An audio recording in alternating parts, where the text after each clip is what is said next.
Salutations, je suis le docteur Salience, mais auparavant, mon nom d'esclave c'était Laura Roslin. Went to the doctor. This is what he said. Oh my God, how are you not dead?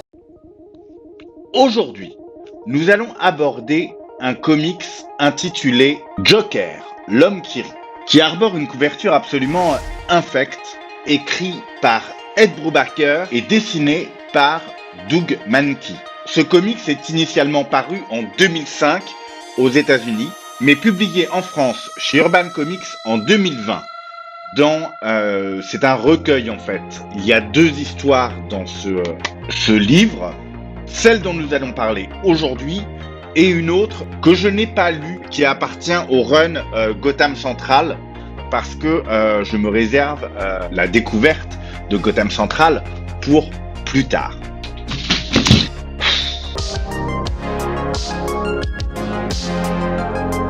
Ce bouquin raconte donc la première rencontre entre Batou et sa némésis ultime, le Joker en personne.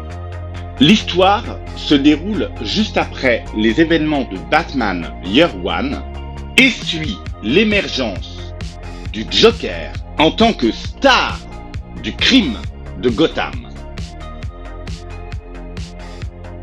Si tu mets n'importe quelle boisson dans un mug et que tu souffles dessus, tout le monde pensera que tu bois du thé. Le récit commence avec une série de meurtres immondes où les victimes sont retrouvées avec des sourires grotesques figés sur leur visage. Simple, basique. Batman, encore dans les premières années de sa lutte contre le crime, se trouve face à un adversaire dont la folie et l'imprévisibilité défient toute logique. Tandis qu'il traque le Joker à travers la ville, Bruce découvre l'ampleur de la menace que représente ce nouvel ennemi. Dans Joker, l'homme qui rit, Ed Brubaker nous immerge dans les abysses insondables de la psyché du Joker. Un être dont la folie polymorphe et l'irrationalité... J'ai craché, il y a une bavouillette là-dessus. Non, c'est là. Lens Flair, regarde. Artiste. Waouh. Un être dont la folie polymorphe et l'irrationalité tentaculaire défient toute compréhension conventionnelle. Gotham City, avec ses ruelles sinueuses et ses ombres omniprésentes, sert de toile de fond à ce récit sombre et tortueux, comme moi. Où le Joker fait ses premières incursions menaçantes dans la vie de Batman. Monsieur J se présente comme l'archétype du chaos incarné. That doesn't seem fair.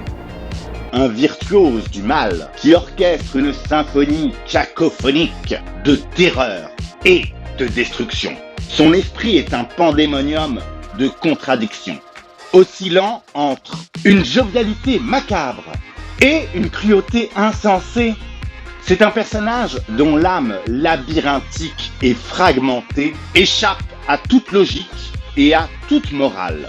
Sa folie n'est pas simplement une déviance mentale, c'est un état d'être, une philosophie foutraque, une existence dédiée à l'entropie et à la subversion de l'ordre établi.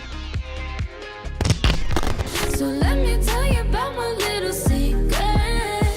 I'm a little crazy underneath this, underneath this. Do you ever feel like a misfit? Everything inside you is dark and twisted. Oh, but it's okay to be different, 'cause baby, so am I. So am I, so am I, so am I. Do you ever feel like an outcast? You don't have to fit into the format. Oh, but it's okay to be different, 'cause baby, so am I. So am I, so am I, so am I. Ed Brubaker, avec sa précision chirurgicale, dissèque les tréfonds de l'âme insensée du Joker. Il nous dévoile un être dont la psychopathologie est une mosaïque de facettes délirantes, chacune plus terrifiante et imprévisible que la précédente. Notre plaisantin psychopathe navigue dans les eaux troubles de l'esprit humain, comme un funambule sur le fil du rasoir. Phrase toute faite, insupportable, lieu commun, nul. Toi-même tu sais, parfois on manque un peu d'inspiration. Son sourire sardonique résonne comme un écho dans les couloirs de la peur. Sa capacité à manipuler et à terroriser est amplifiée par son intelligence sinistre et une créativité morbide, faisant de lui une menace sans salse pareille pour Gotham et son protecteur masqué. Ce roman graphique explore également la dualité entre le Joker et Batman. Ça, on va pas se mentir, à chaque fois qu'on parle du Joker, on explore la dualité entre le Joker et Batman. Le clown prince du crime en tant que personnification de l'entropie absolue se dresse comme l'antiquaire direct. Ça ne veut rien dire l'antiquaire. Se dresse comme l'antithèse parfaite de Bruce Wayne, de Batman, qui lui est le symbole de l'ordre et de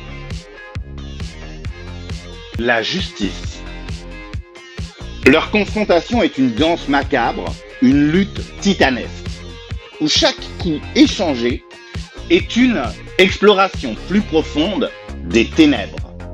Batman, avec son code moral strict et rigide, ainsi que son engagement inébranlable à protéger sa ville et ses habitants, se heurte à la vision nihiliste et anarchiste ou anarchique du Joker.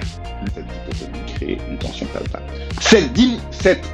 Cette dichotomie crée une tension palpable et une dynamique psychologique fascinante. Il y a un monsieur dans la rue qui me regarde bizarrement.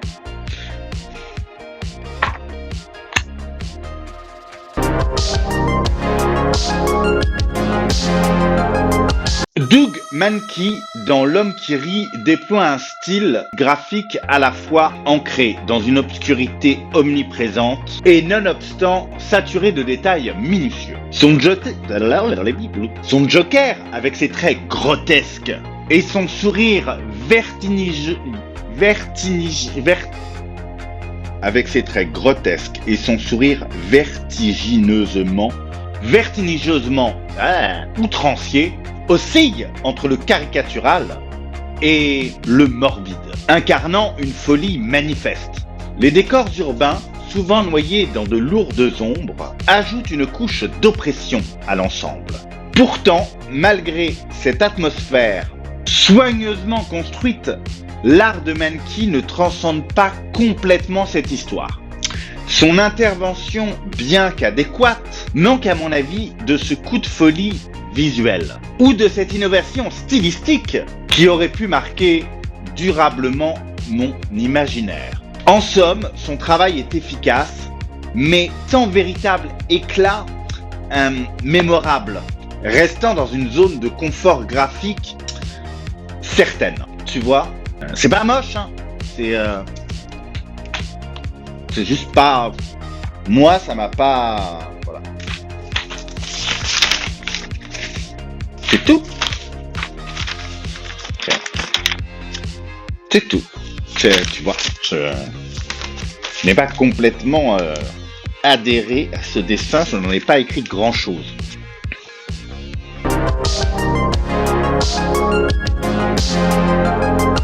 Le bilan que nous pouvons tirer de ce comics, bien qu'il s'agisse là d'une histoire pas franchement très originale et d'un sujet assez rabattu dans l'histoire de Batman, ça reste une bonne lecture.